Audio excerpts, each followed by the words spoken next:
militaire. Puisque nous avons d'abord abordé les propositions de M. Jean-Baptiste Kassekwa de la Commission de défense et sécurité, nous sommes en direct avec le député Bertin Moubozi. Monsieur Bertin Moubozi, bonjour. Bonjour, Monsieur Christian. Alors, 4,4 milliards, le budget, 30%, c'est l'idée de Jean-Baptiste Kassekwa.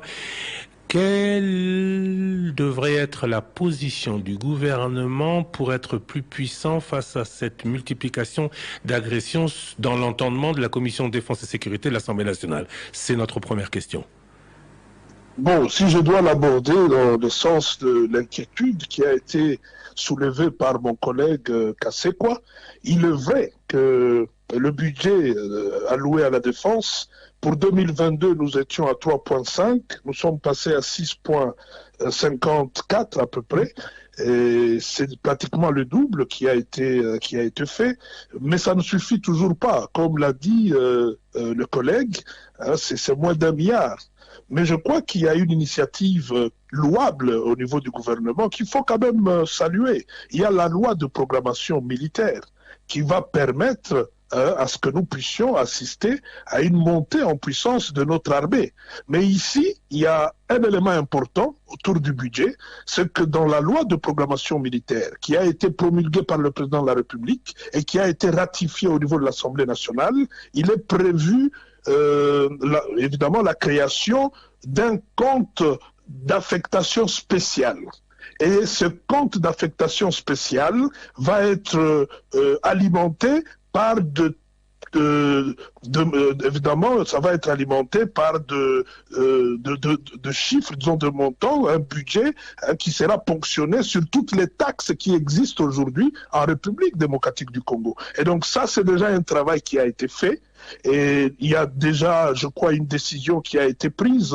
Nous attendons que cela soit entériné au niveau de du Conseil de ministres pour que désormais l'armée ne puisse plus dépendre seulement du budget national, mais que nous puissions avoir aussi, hein, sous forme de contribution par rapport à la guerre, que nous puissions avoir ces comptes d'affectation spéciale qui sera désormais alimenté, hein, par tout ce qui sera ponctionné sur les taxes qui existent. Et donc ça, c'est une avancée significative avec la loi de programmation militaire et c'est important de le soulever. Monsieur Bertin Moubozi, je rappelle que vous êtes le président de la Commission défense et sécurité à l'Assemblée nationale.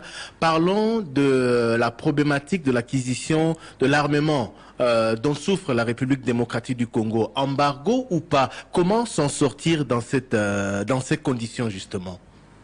Bon, je crois que ce débat, on l'a toujours fait plusieurs fois autour de ce régime de notification au niveau de conseil, disons, du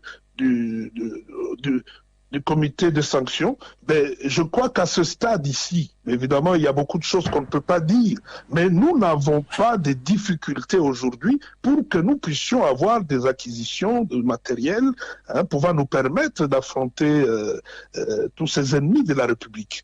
Et donc je crois d'ailleurs que c'est juste une question de quelques temps. Hein, nous allons tous constater que la République démocratique du Congo et nos forces armées seront dotées de suffisamment de matériel, que ce soit sur le plan matériel aérien et tout, pour que nous puissions être suffisamment forts, hein, et affronter l'ennemi. Donc je crois que sur ce point, il n'y a aucun souci. Il n'y a aucun souci.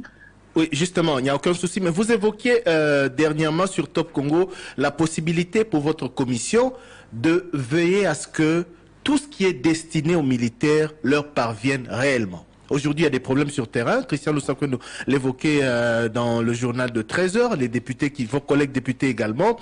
Qu'est-ce que l'Assemblée nationale, à travers votre commission, peut faire pour qu'il n'y ait plus ces débats autour des trahisons, des officiers qui gardent des munitions, qui ne livrent pas aux hommes des troupes, etc.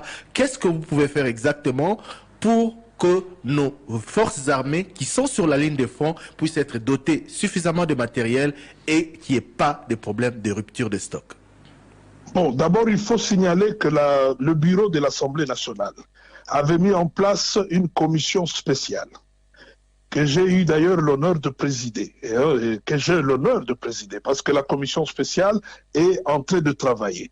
Et la commission spéciale a pour mission d'inspecter effectivement, sur la destination de tout le fonds alloué à la défense.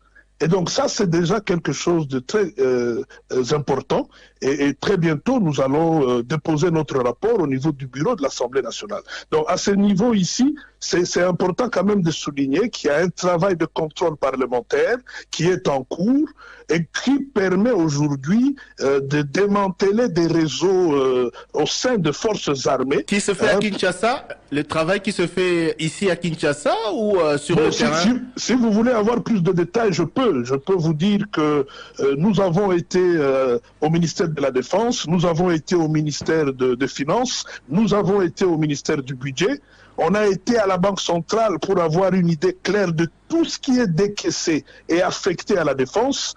Il ne reste plus que nous puissions être en contact directement avec les deux gouverneurs militaires dans leurs provinces respectives pour que nous puissions nous rassurer que ce qui est signalé ici arrive là-bas et même à leur niveau, ce qui arrive, est-ce que ça arrive aux militaires qui sont au front? Et donc c'est un travail que nous sommes en train de faire qui est très sensible, Thierry, qui est très sensible, mais nous sommes déterminés à trouver quand même une solution et à mettre de l'ordre au sein de nos forces armées de la République démocratique du Congo. Donc je crois que sur ce point, il faut que ça soit très clair. Mais en dehors de ce contrôle parlementaire qui est en train d'être fait, une initiative a déjà été prise par le bureau de la Commission Défense et Sécurité. J'ai adressé une correspondance au président de l'Assemblée nationale, le président Mbosso. Je l'ai eu au téléphone ce matin pour confirmer que le mercredi de cette semaine, nous allons auditionner à l'Assemblée nationale, au sein de la Commission Défense, le ministre de la Défense, accompagné du chef d'état-major général et toutes les personnes qui sont impliquées dans la gestion de cette crise de l'Est. Merci. Et c'est à l'issue de cela que nous allons évidemment faire des recommandations pour que nous puissions orienter les choses à la manière de parlementaires que nous sommes. Merci beaucoup, Monsieur Bertin Moubonzi. C'est un dossier que nous ouvrons encore une fois aujourd'hui et dont nous aimerions pouvoir plus souvent, que nous aimerions pouvoir plus souvent aborder avec vous. Je vous propose d'ailleurs de revenir ici peut-être en présentiel cette semaine ou dans les semaines prochaines pour que nos auditeurs, les Congolais en règle générale, puissent un peu mieux comprendre ce qui se passe autour de ces questions de défense et de sécurité. Merci beaucoup à vous et à très bientôt. Merci beaucoup, Christian. Nous sommes très ouverts, très disponibles et nous souhaitons que tous puissions être non seulement positifs, mais tous unis derrière le commandant suprême, derrière les forces armées de la République et garder l'espoir. C'est très important. Merci beaucoup.